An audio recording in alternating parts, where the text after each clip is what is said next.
Welcome to Guide Guru. We hope this video helps. You begin by confirming prerequisites, a paid Apple developer account and a current backup. Once done, enroll the device in the developer beta by signing into developer. Apple.com, this registers your UDID, which allows the profile install. Make sure to backup because betas can be unstable. That preserves apps and settings.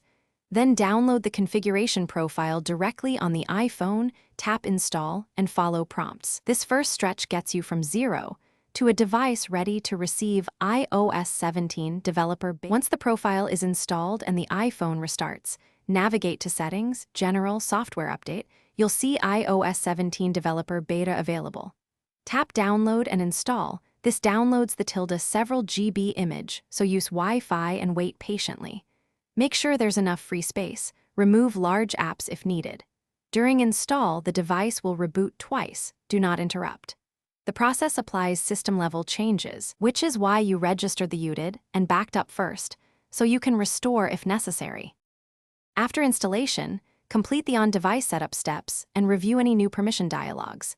This ensures apps run correctly.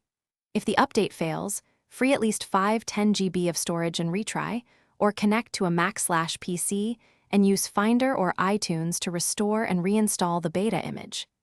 If you want to leave the developer beta, remove the configuration profile and restore from your pre-beta backup or a stable IPSWA. This returns your device to a release build while preserving data when done right. Thanks for watching.